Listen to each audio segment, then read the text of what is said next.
श्री स्वामी समर्थांची विशेष कथा। स्वामींचे नाव घ्या। कर्जाचा डोंगरही छोटा होतो। कर्जबाधित भक्ताला स्वामी समर्थांनी दिलेला विश्वासाचा मार्ग। श्री स्वामी समर्थ।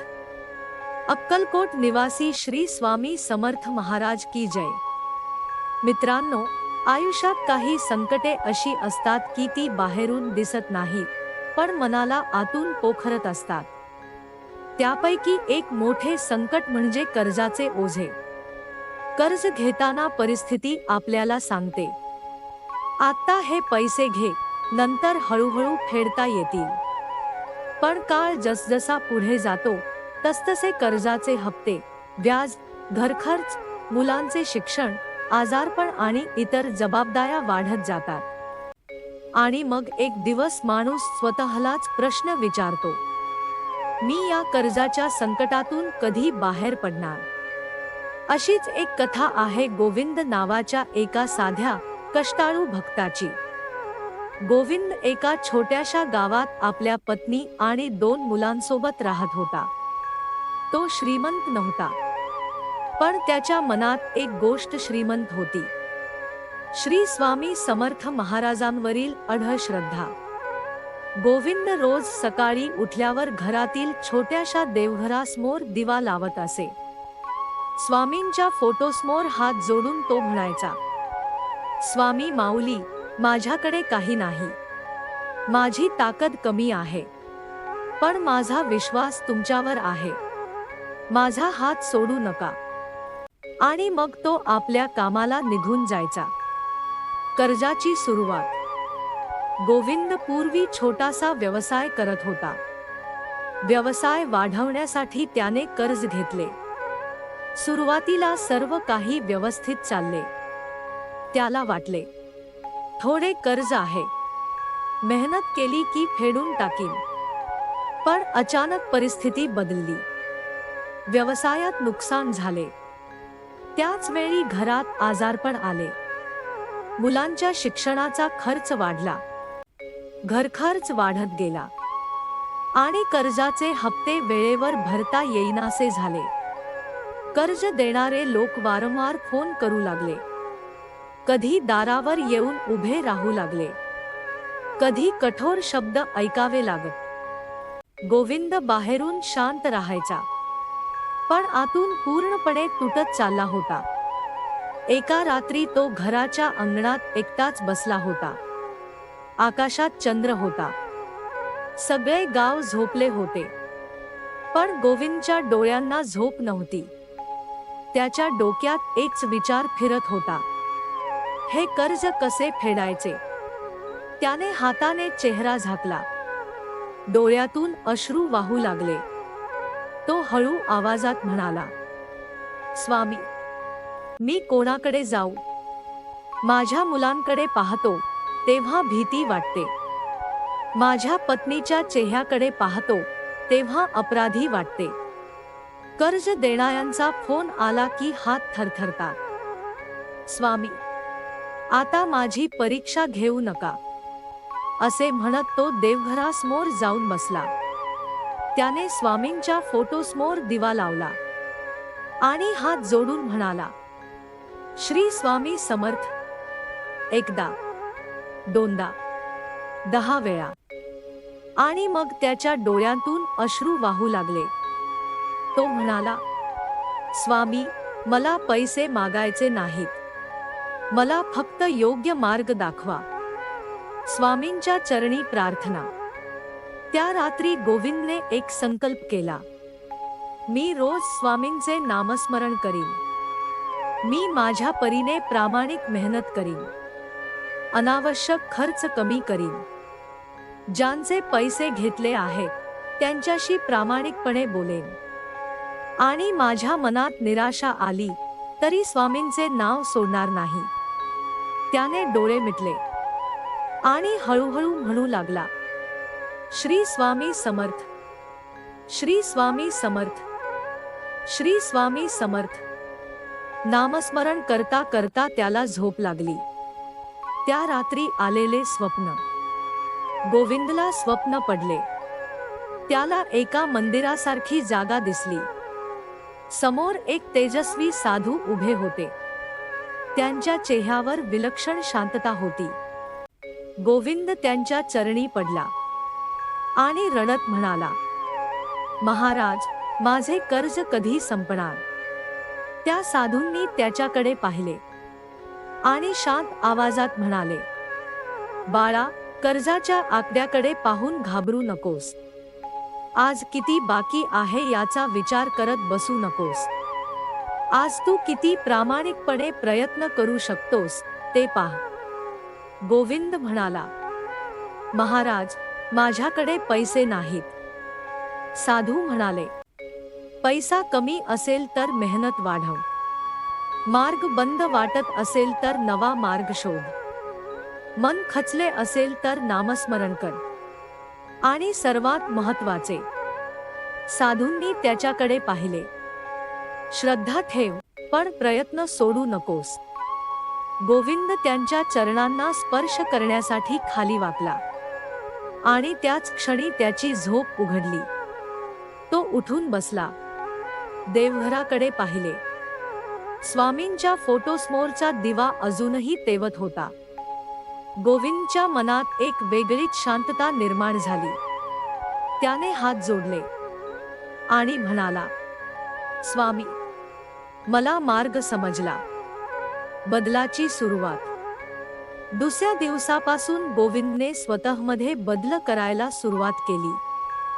सर्वप्रथम त्याने आपल्या खर्चाची यादी तयार केली.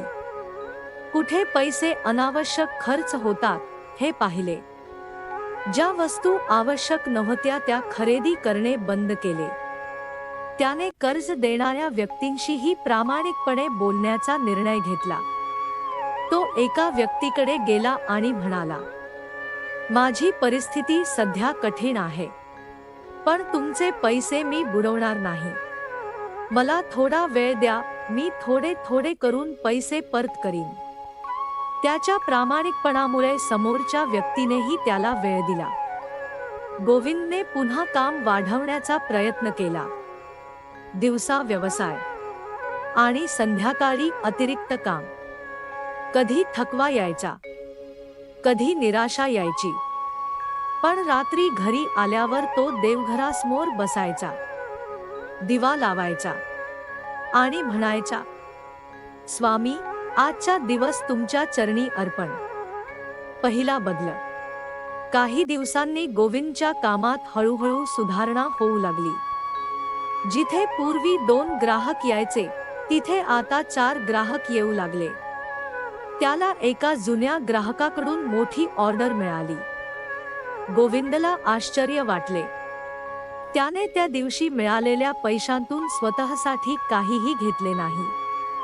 त्याने थोडी रक्कम कर्ज फेडण्यासाठी बाजूला ठेवली आणि देवघरासमोर ठेवून म्हणाला, स्वामी, हे तुमच्या कृपेने मिळाले. आता माझे पहिले पाऊल कर्जमुक्तीकडे. कर्जाचा डोंगर कमी होऊ लागला. महिने गेले.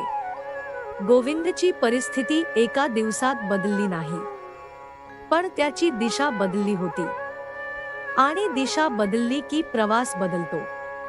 तो रोज थोडे पैसे बाजूला ठेवू लागला. थोडे थोडे कर्ज फेडू लागला. कधी रक्कम कमी असायची, पण त्याने पैसे देणे बंद केले नाही. त्याने स्वतःला सांगितले, एक दिवस मोठी रक्कम देण्यापेक्षा शक्य असेल तेव्हा थोडी रक्कम नियमित देणे चांगले. हळूहळू कर्जाचा आकडा कमी होऊ लागला. ज्याचे कर्ज एकेकाळी डोंगरासारखे वाटत होते, ते आता कमी होत असल्याचे त्याला दिसू लागले. स्वामींची खरी कृपा. एका दिवशी गोविंद स्वामींच्या मंदिरात गेला. तो शांतपणे बसला. त्याच्या डोळ्यांसमोर गेल्या काही वर्षांचे चित्र उभे राहिले. कर्ज, भीती, अश्रू, निराशा. आणि मग त्याला जाणवले, स्वामींनी त्याच्यासाठी सोन्याची पिशवी पाठवली नव्हती. स्वामींनी त्याचे कर्ज एका क्षणात जादूने मिटवले नव्हते, पण स्वामींनी त्याला त्याहून मोठी गोष्ट दिली होती. धैर्य, विचार करण्याची बुद्धी, प्रामाणिकपणे प्रयत्न करण्याची शक्ती आणि संकटात ढळणारी श्रद्धा. गोविंदच्या डोळ्यात अश्रू आले. तो म्हणाला, स्वामी, मला वाटत होते तुम्ही माझे कर्ज फेडाल, पण तुम्ही माझ्यातच ते कर्ज फेडण्याची ताकद निर्माण केली. माझे हात काम करत होते, पण त्यामागची शक्ती तुमची होती. काही महिन्यांनंतर, काही काळाने गोविंदने आपल्या कर्जाचा मोठा भाग फेडला. घरात पुन्हा आनंद दिसू लागला. पत्नीच्या चेहऱ्यावरची चिंता कमी झाली. मुलांना वडिलांच्या चेहऱ्यावर पुन्हा हसू दिसू लागले. एक दिवस त्याने शेवटचा मोठा हप्ता भरला. कागद हातात घेताना त्याचे हात थरथरत होते. त्याने तो कागद देवघरासमोर ठेवला. स्वामींच्या फोटोसमोर हात जोडले आणि मोठ्याने म्हणाला, श्री स्वामी समर्थ. त्या क्षणी त्याच्या डोळ्यातून आनंदाश्रू वाहू लागले. त्याची पत्नीही देवघरासमोर आली. दोघांनी स्वामींना नमस्कार केला. गोविंद म्हणाला, आज मी कर्जातून बाहेर आलोय, पण मला खरी संपत्ती आज मिळाली आहे. पत्नीने विचारले, काय? गोविंद हसला आणि म्हणाला, स्वामींवरील विश्वास. कथेचा सुंदर संदेश. बंधूंनो आणि भगिनींनो, ही कथा आपल्याला एक अतिशय महत्त्वाचा संदेश देते.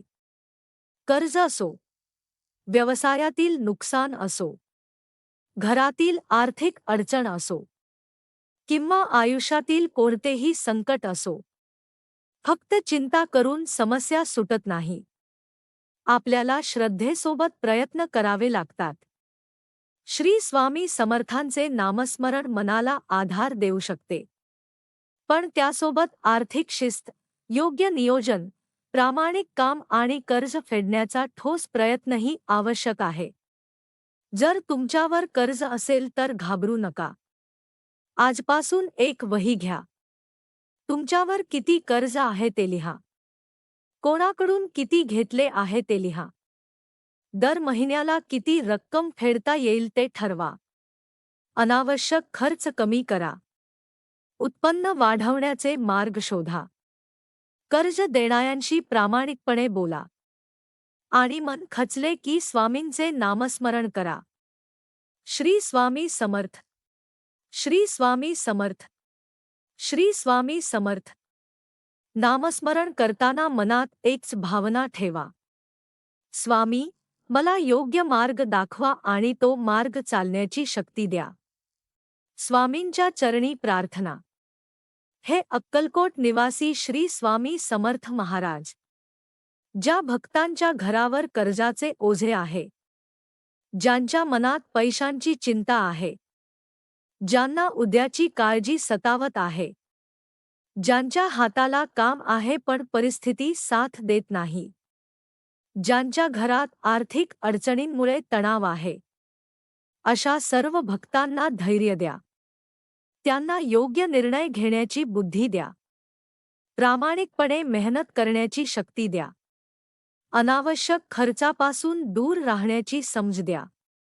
आणि त्यांच्या कष्टांना योग्य फळ मिळू दे. स्वामी, आमच्यावर कृपादृष्टी ठेवा.